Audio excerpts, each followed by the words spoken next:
Bom dia, turma. Vamos para nossa aula do dia 8/5, capítulo 3, a Revolução Francesa e o período napoleônico. Começamos lá na 320.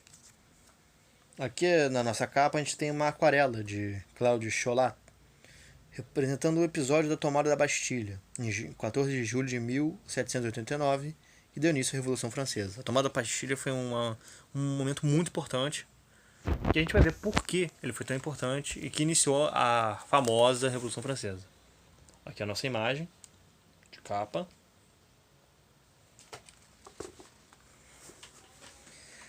No século XVIII, parte da sociedade francesa se revoltou contra a autoridade do rei e contra as injustiças impostas pelo antigo regime, iniciando assim um movimento revolucionário. Com isso, foi estabelecido um novo governo na França, que implantou muitas mudanças na organização da sociedade, ampliando noções de liberdade, igualdade e cidadania. Escreva a cena representada comentando com as pessoas o que as pessoas estão fazendo. Aqui, bem simples, né, gente? É uma batalha. As pessoas estão batalhando contra o que parece ser um forte, que é a Bastilha, no caso. A Bastilha representava um símbolo do poder do rei francês, além de ser uma importante prisão para os opositores, quer dizer, quem é contra do regime absolutista. Identifique esse prédio na imagem e comente suas características principais. Bem fácil. É onde as pessoas aqui da cidade estão atirando. É a fortaleza que está lá atrás. Essa fortaleza aqui seria a Bastilha. Característica dela. Gente, é uma fortaleza. Grandes paredes, uma forte defesa, meio que com difícil acesso. Realmente uma prisão. Agora reflita e levante hipóteses com os colegas. Por que a população francesa estava insatisfeita com o governo naquela época? Isso veremos em aula. Por que eles estavam insatisfeitos? Página 322. A França no século XVIII.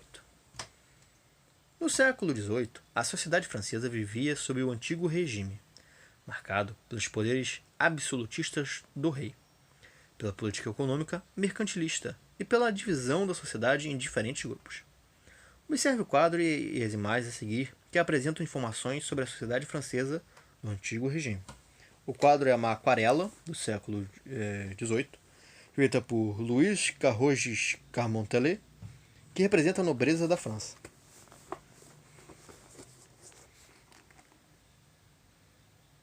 Essa aqui seria a nobreza francesa do século XVIII. E a outra são os mendigos. Óleo sobre painel de Sébastien Bourdon. Também, não, esse aqui é já do século XVII, um século antes. Nobreza, mendigos. Nobreza, mendigos.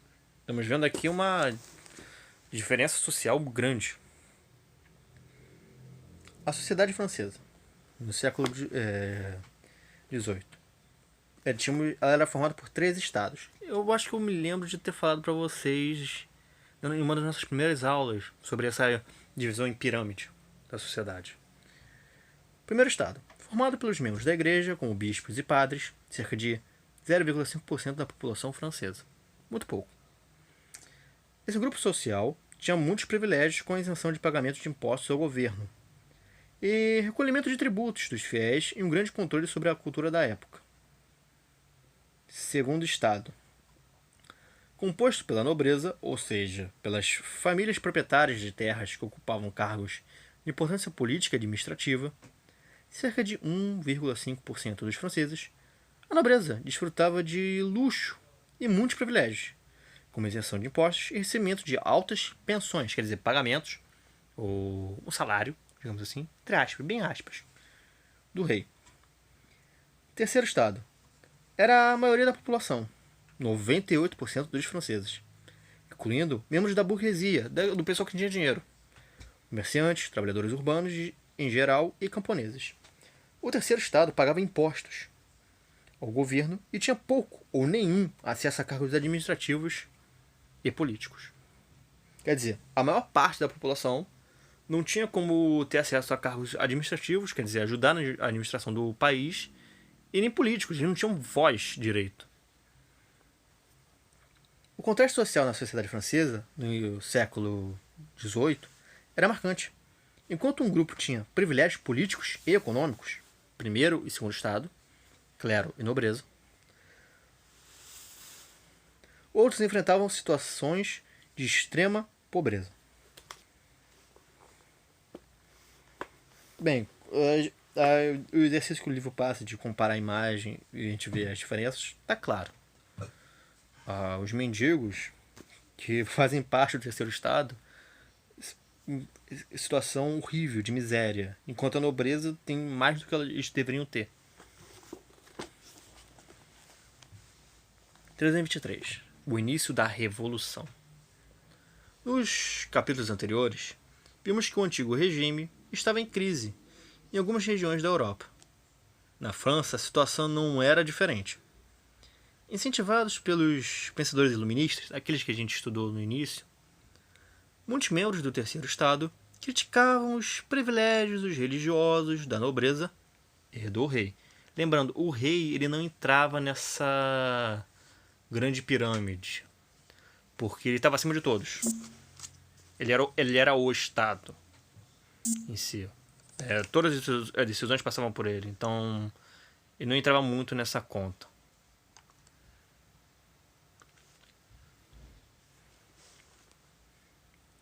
Com o tempo, essa situação gerou muita insatisfação popular e contribuiu para a organização de uma revolução no país.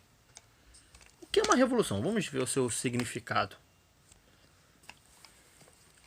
É um conjunto de transformações que alteram significativamente o modo de vida em determinada sociedade, por causa de alterações na estrutura política, econômica e nos aspectos culturais.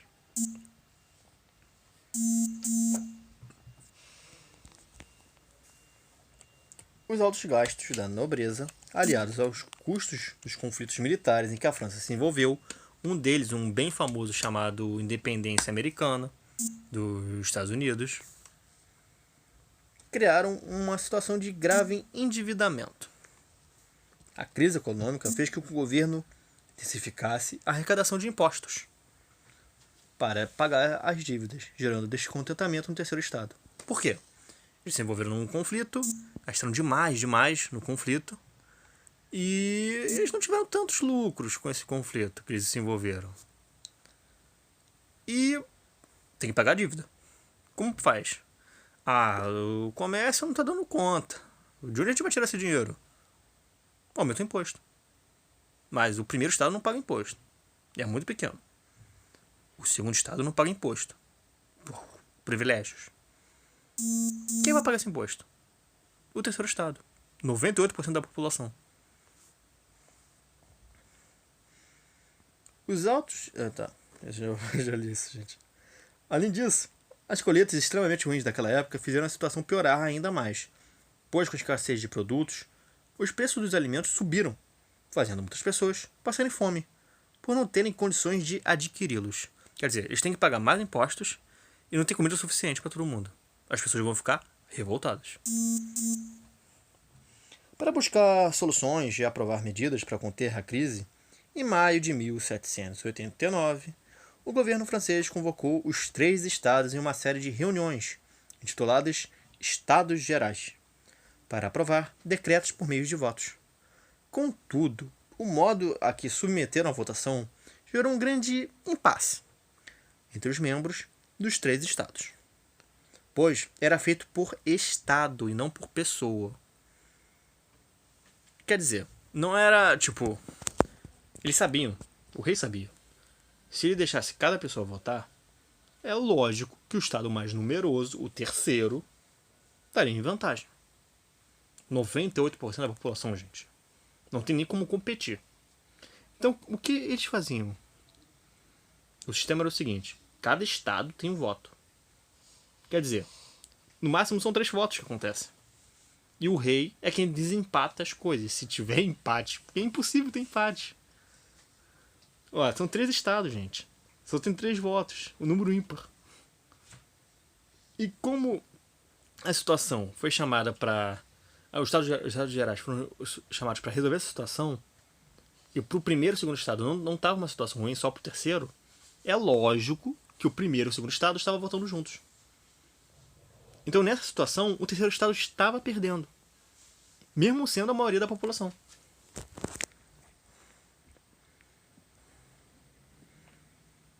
Assim, membros do primeiro e do segundo estado, ao votarem juntos a favor da manutenção de seus privilégios, acabavam ganhando, mesmo sendo minoria entre os franceses. Enquanto o terceiro estado, que queria extinguir tais privilégios, acabava perdendo, mesmo sendo a maioria da população, como eu expliquei. Aqui temos a pintura, a abertura dos Estados Gerais em Versalhes, em 5 de maio de 1789. Óleo sobre tela, de Auguste Condé. Foi pintada em 1839, um bom tempo depois, representando uma reunião entre membros dos 3 estados. A grande reunião dos Estados Gerais.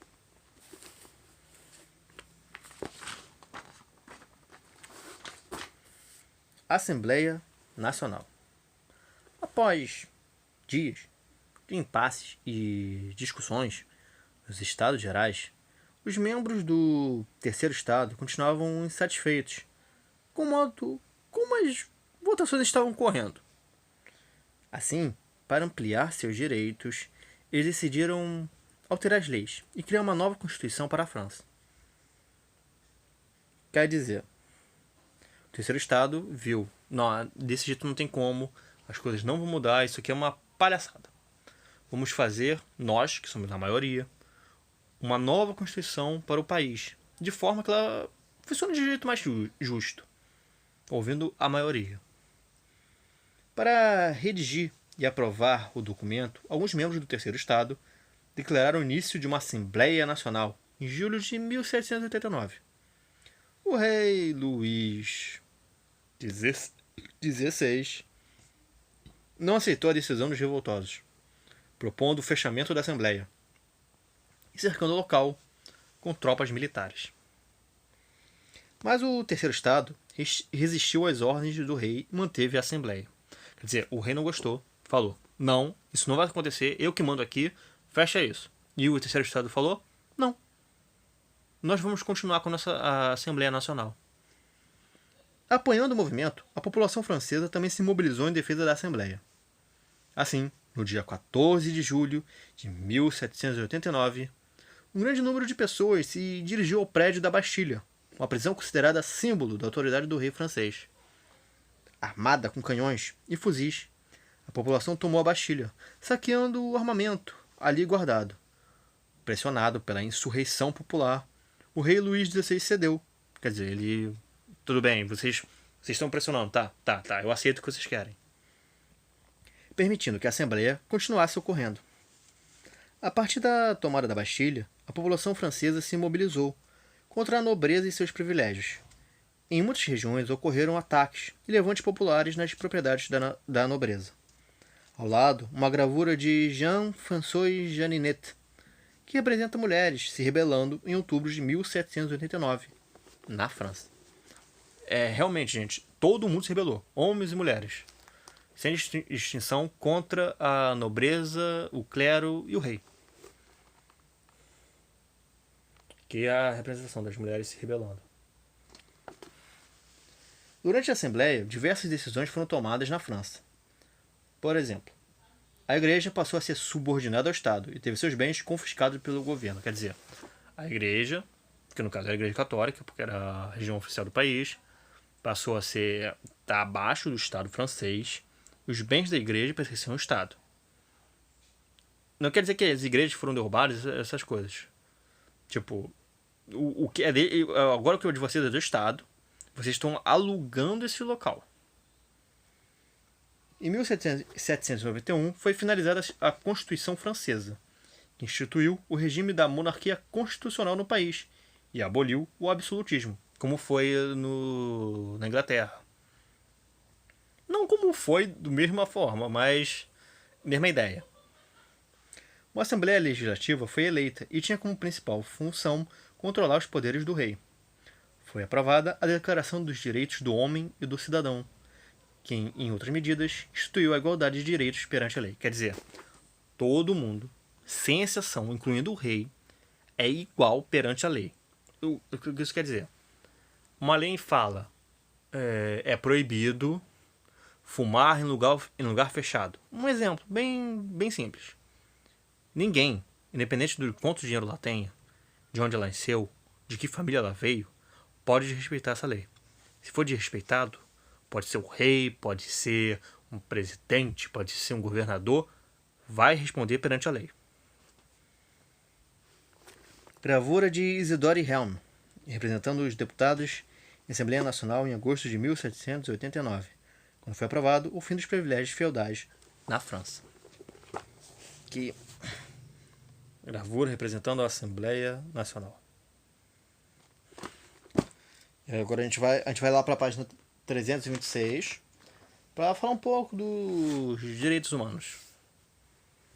Cidadania no dia a dia. Em busca dos direitos humanos. Em 1789, os deputados franceses que estavam em assembleia aprovaram a Declaração dos Direitos do Homem e do Cidadão. Com 17 artigos, o documento apresenta um posicionamento contrário ao antigo regime, valorizando a burguesia e seus interesses e limitando os poderes do rei. Esse documento representou um marco para a luta dos direitos e foi considerado uma inspiração para diversos países elaborarem suas legislações atuais. Essa é uma das grandes contribuições que a Revolução Francesa trouxe para o resto do mundo. E por isso que a gente estuda ela. Além de outras coisas que a gente ainda vai ver. Aqui tem uma pintura da Declaração dos Direitos do Homem e do Cidadão. É uma forma de se ver ela. Não é exatamente como era. Óleo sobre madeira de Jean-Jacques François Le Barbier, século XVIII.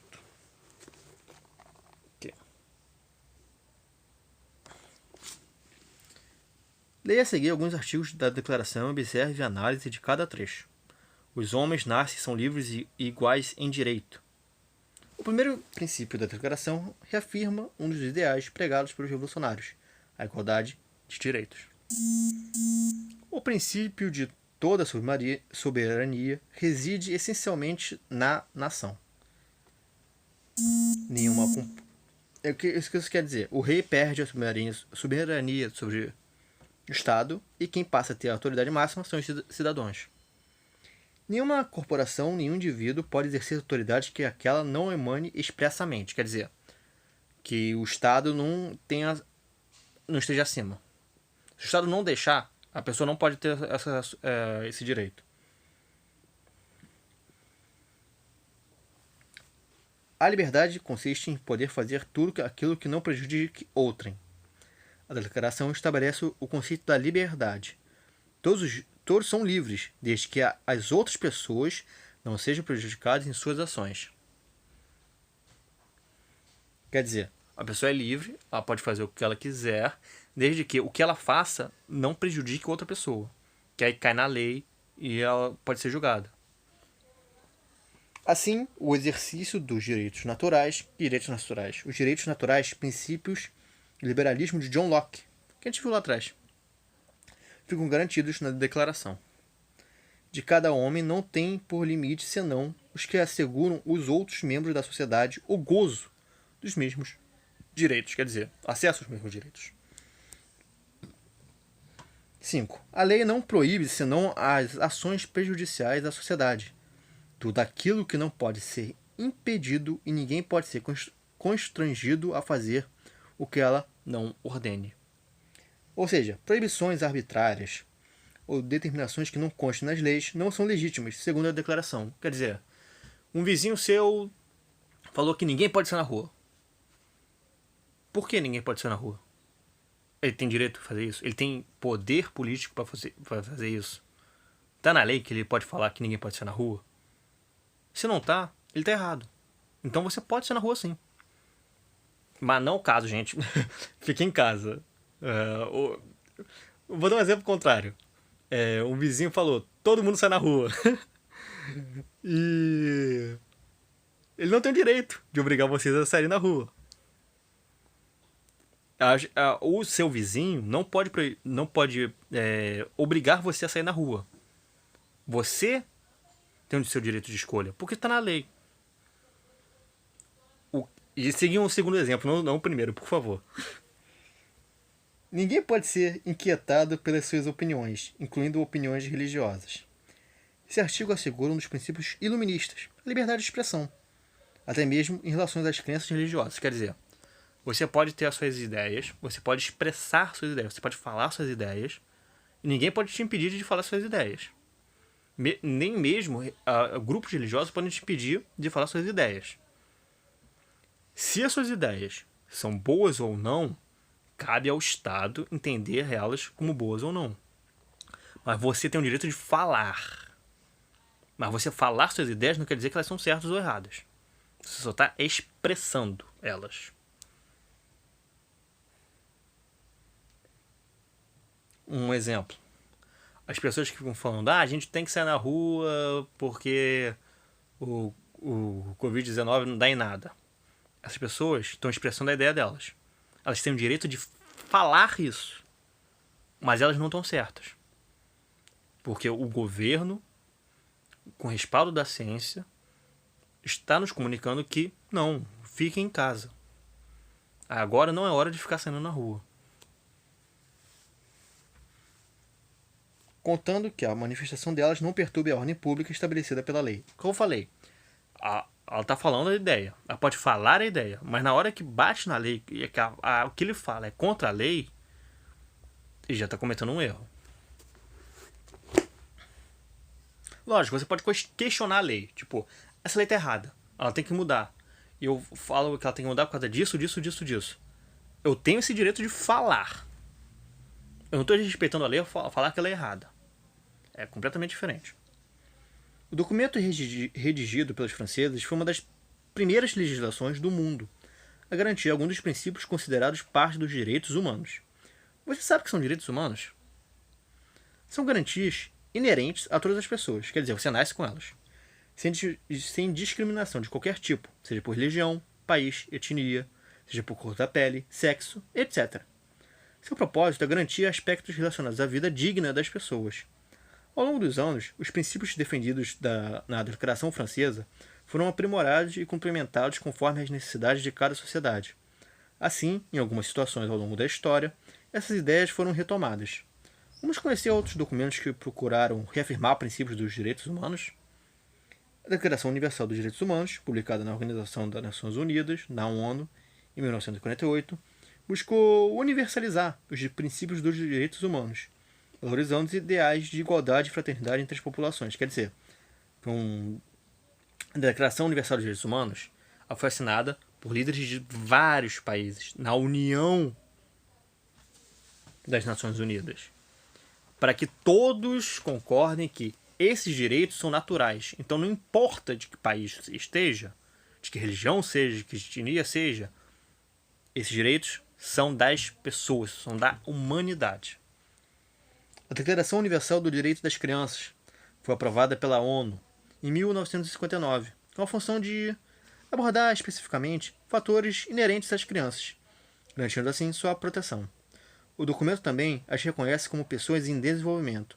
Quer dizer, foi um conjunto de leis, universal também, para que todos os países entendam. A criança tem seus direitos diferentes dos adultos, porque eles estão em uma fase diferente. Eles estão crescendo.